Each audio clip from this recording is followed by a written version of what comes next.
Good morning!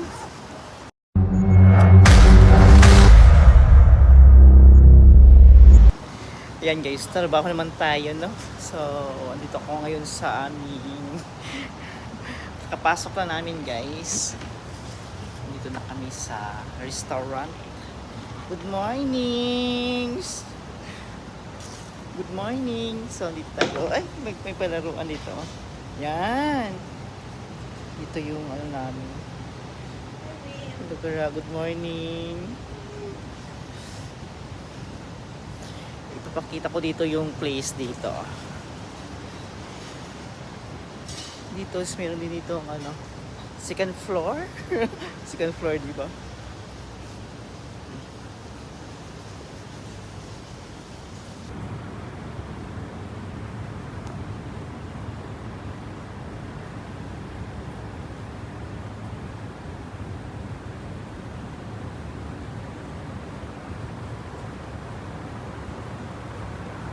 Yan, ang tataas ng mga towers dito guys.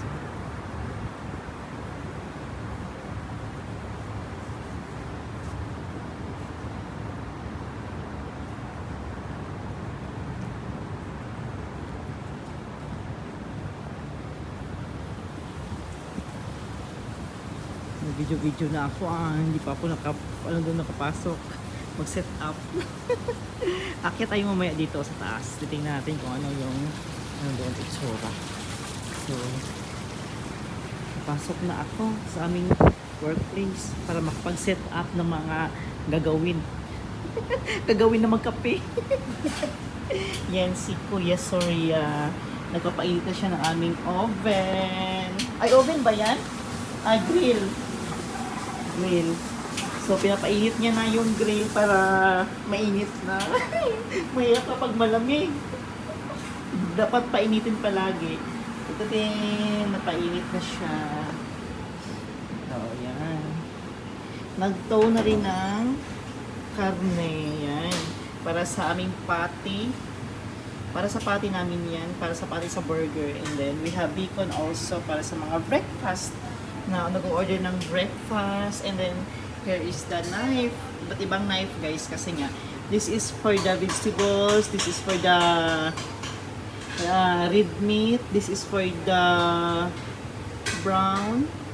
Hindi ko alam kung ano to ang brown. Allergen ba yung brown? I don't know. This is for the bread, and this is for the raw chicken, and this one for the seafoods.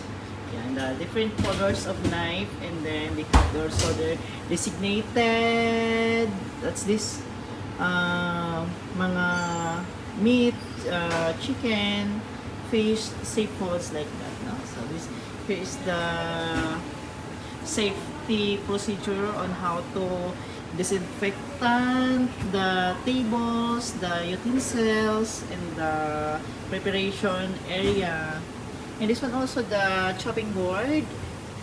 Different colors of the chopping board as well. Yeah, different colors of chopping board.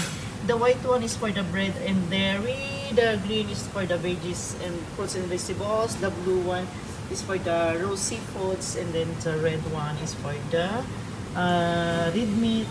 The yellow is for the raw chicken. And here we go. This is the Rick's Restaurant. Good morning, Aslam. Our chef of the day. si Soy at saka si Tatay, our chef of the day. Oh, di ba? Kuya Soya is disinfectant the area of the responsibility.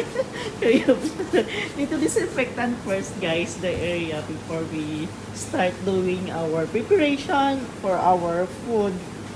Yan. Mamaya na ako mag-update ng mga temperature of the refrigerator and the fridges. Yan, everyday yan siya, guys, ina-update yung temperature. Kasi nga, para mag-iwas-iwas tayo sa mga penalties. Kasi nga, minsan yung mga baladeya or yung mga health ministry or ang health department sa food is nagsusurprise lang sila na mag-check ng mga restaurant. Kaya we need to update everything. Yan.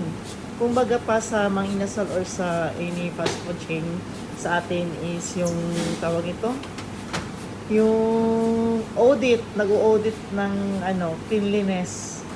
Yan.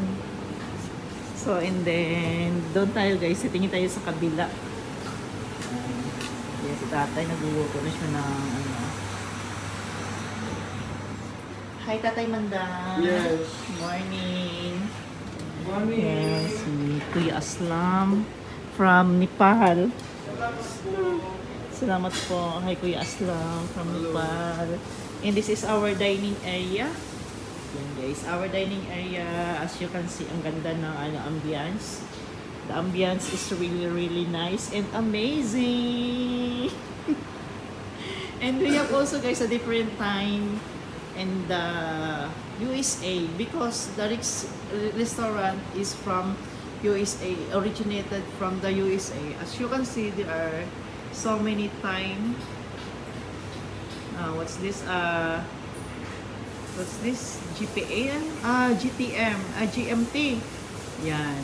Different GMT or time. Yan. We have the Pennsylvania, Massachusetts, Alaska.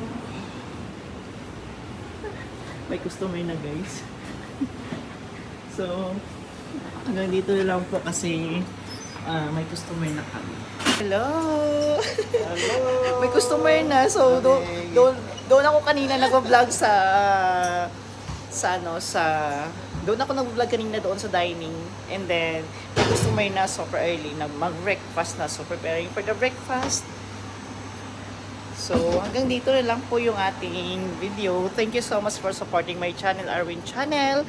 Maraming salamat. Don't forget to like and share. Bye-bye!